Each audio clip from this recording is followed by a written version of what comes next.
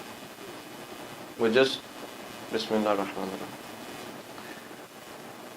If you get close to Allah subhanahu wa ta'ala and you start following the tenets of Islam, these little things like cancer and blood pressure and sugar and all of these things are not difficult for Quran to give you shafa of.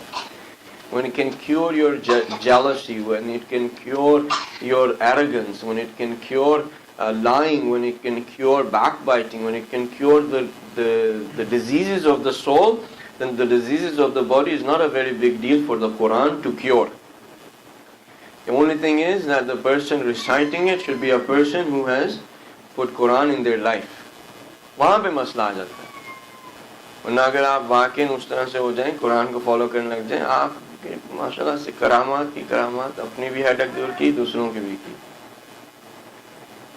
آپ کے پاس وہ چیز ہے واقعی. اگر آپ یعنی یہ خدا کے پاس روحانی سفر کرتے ہیں, اس سفر کے اندر انسان کو سکسیس ملے, اللہ سبحانہ تعالیٰ سے وہ مانگے, اسے سکسیس ملے, تو پھر یہ سب چیزیں یہ بہت چھوٹی سی ہیں. ہم لوگوں سے امپریس ہو جاتے ہیں جو یہ کرامات رکھتے ہیں کہ ہم اس کے پاس گئے, جی انہوں نے یہ ہمارے سر درد دور کر دیا, یہ کر دیا. یہ کوئی بڑی چیز نہیں ہے. آپ سب کے گھر میں قرآن ہے. اگر آپ قرآن کی سے اپنی زندگی بناتے ہیں, قرآن سے اپنی زندگی کو بنائیں. اگر قرآن سے اپنی زندگی کو بناتے ہیں تو قرآن کی آیات, اس کے الفاظ میں یہ تاثیر ہے کہ وہ آپ کے جسم کے بھی اور روح کے بھی امراض کو دور کر سکتا ہے. اسی طرح سے امام, آپ اگر کبھی سر میں درد ہو, کوئی ایسے ایسے مسائل ہو, کیونکہ ہمارا دماغ اسی وقت جاتا ہے امام کے پاس. Yeah, many of these, my little kids, my little brothers and sisters, right? Let's say you have a fever.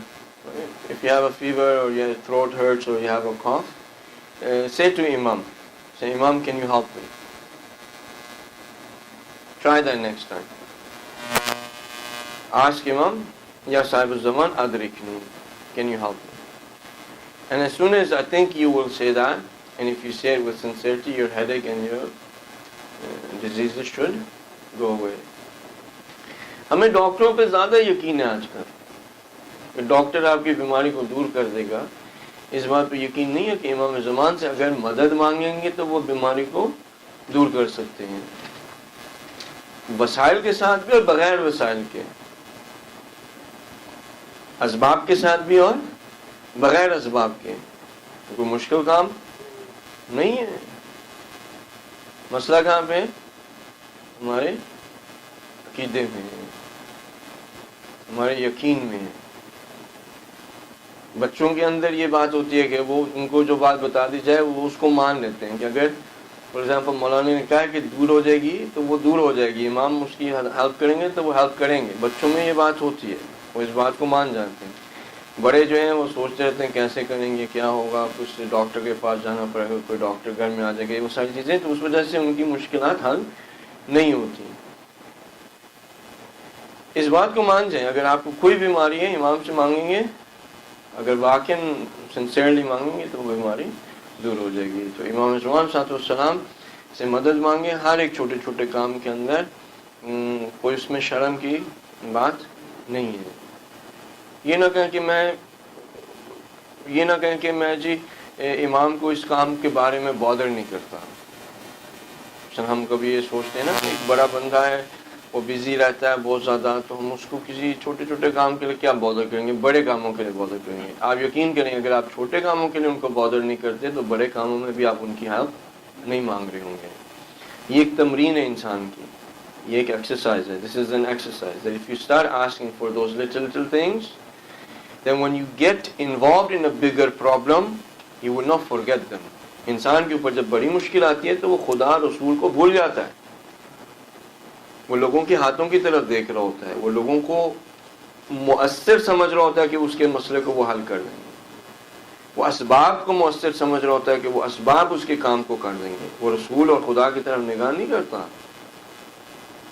وہ جب سب وسائل سے ناکام ہو کے گھر واپس آتا ہے تو پھر مسئلہ اٹھاتا ہے، یعنی پھر وہ جانماز اٹھاتا ہے اور جانماز کے جو ہے وہ سجدہ گاہ رکھ کے خدا کے سامنے درخواست کرتا ہے. لیکن جب تک اسے پتا ہو کہ یہ بندہ اس کی ہیلپ کر سکتا ہے، وہ کر سکتا ہے، تو اس کے در کو جا کے دستک دے رہا ہوتا ہے. So if you come this into practice, that any little thing you need, just ask Imam to help you, then in the bigger needs also you will not forget them and you will be asking. چھوٹی سی بھی کام ہو تو امام سے کہہ دیں. اگر امام سے نہیں کہیں گے تو کس سے کہیں؟ اگر ہمارے پاس کوئی اور ہوتا جس کے پاس ملائکہ اتر رہے ہیں، جس کے پاس روح اتر رہی ہے، تو ہم پھر اس کے پاس چلے جاتے ہیں. ہمارے پاس تو ایک ہی بقیت اللہ التی، یہ جو خدا نے رکھا ہوا ہے باقی جس کو، وہ ہمارے لیے خیر ہے. اگر تمہیں پتہ ہو، اگر تم اس بات کو جانتے ہو تو وہ تمہارے لیے خیر ہے، وہ تمہارے لیے اچھا ہے. اگر تم اس بات کو جانتے ہو تو امام کے ساتھ اپنا رابطہ رکھیں، ان کے ساتھ اپنا اتصال رکھیں، اپنی چھوٹی چھوٹی چیزوں کو ان سے مانگیں، کسی اور کے در کو جا کے نہ دستک دیں، اور اپنی بیماریوں کو روحانی اور جسم کی بیماریوں کو امام سے مانگیں تو آپ کو شفا دیں. انشاءاللہ تعالی خدا ہمیں امام سے ہمیں مستفید کرے گا، ہم ان کے اصحاب میں سے انصار میں سے بنیں گے. خدا ہماری یہ چھوٹی چھوٹی ایفرٹس جو ہیں اس کو قبول کرے گا اور یہ باعث بنیں گے کہ ہماری عاقبت بخیر ہوگی. خدا ہمارے بچوں کو سلامت رکھے، ان کو ہدایت دیتا رہے، ان کو اپنے دین کے اوپر چلنے کی توفیق عطا فرمائے.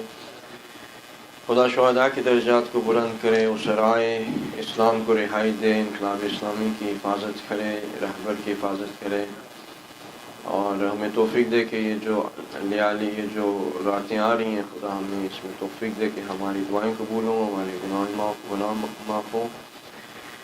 اور امام زمان صلی اللہ علیہ وسلم کا ظہور جلد از جلد ہو جائے. بسم اللہ الرحمن الرحیم. والعصر ان الانسان لفی خسر الا الذین آمنوا وعملوا الصالحات وتواصوا بالحق وتواصوا بالصبر.